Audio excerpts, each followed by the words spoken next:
Savez-vous que la dîme telle que pensée par Dieu n'a pas vocation à être en argent? Vous êtes étonné, choqué?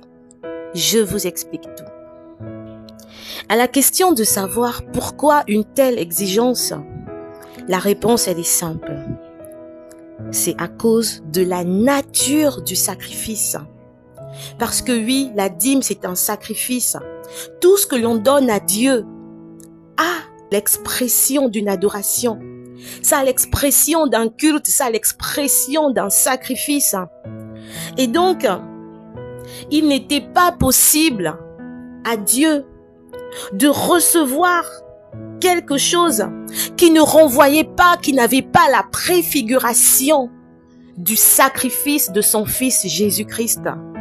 Il n'était pas possible d'offrir à Dieu quelque chose qui ne renvoyait pas à l'identité de Jésus. Rappelez-vous, il est l'agneau de Dieu. Il est le pain de vie. Et donc, lorsque Dieu il institue la dîme et qu'il dit à Moïse que toute dîme de la terre, soit des récoltes de la terre, soit du fruit des arbres, appartient à l'Éternel, c'est une chose consacrée à l'Éternel. Lorsqu'il dit à Moïse, toute dîme, de gros et de menu bétail, de tout ce qui passe sous la houlette sera une dîme consacrée à l'Éternel. Dieu est simplement en train de dire à Moïse qu'il n'est pas possible de m'offrir une dîme qui ne porte pas l'identité animale ou l'identité végétale.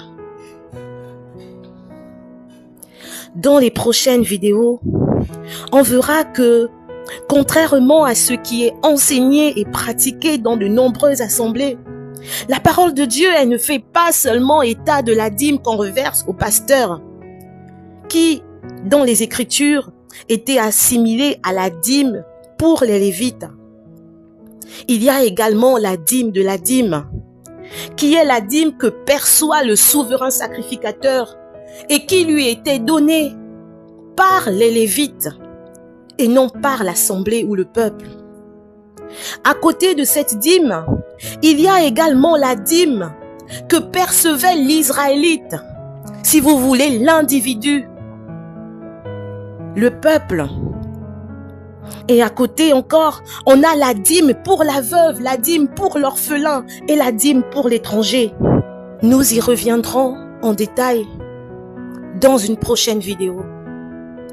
Mais ce que je voudrais que vous compreniez, c'est que dans le but et la volonté de Dieu, la dîme de manière générale devait être mangée devant l'Éternel, dans le lieu qu'il avait choisi pour y faire résider son nom. Et avant que le temple ne soit construit, alors que Israël était encore dans le désert, ce lieu, il s'appelait la tente d'assignation. Et plus tard, nous voyons que Salomon, il a construit le temple de Dieu, ce qui est le temple de Jérusalem. Et parce qu'il fallait apporter sa dîme dans le lieu de culte de Dieu, dans le lieu où le Seigneur a décidé de faire résider son nom, c'est-à-dire le sanctuaire, c'est-à-dire le temple de Jérusalem. Voici ce que Dieu y dit. Il dit, peut-être lorsque l'Éternel ton Dieu t'aura béni, le chemin serait-il trop long pour que tu puisses transporter ta dîme à cause de ton éloignement du lieu qu'aura choisi l'Éternel ton Dieu pour y faire résider son nom. Alors, tu échangeras ta dîme contre de l'argent. Tu serreras cet argent dans ta main et tu iras au lieu que l'Éternel ton Dieu aura choisi. Là, tu achèteras avec l'argent tout ce que tu désireras, des bœufs, des brebis, du vin et des liqueurs fortes. Tout ce qui te fera plaisir. Tu mangeras devant l'Éternel, ton Dieu, et tu te réjouiras, toi et ta famille. On retrouve ce passage dans Deutéronome 14, versets 24 à 26. Cette parole elle montre à suffisance que ce que le Seigneur il appelait dîme, ce n'était pas l'argent, mais l'ensemble des éléments issus du sol et du bétail qui devaient être mangés devant sa face. L'Éternel y plaçait un impératif sur le respect de la nature de la dîme. Jamais elle ne devait être en argent.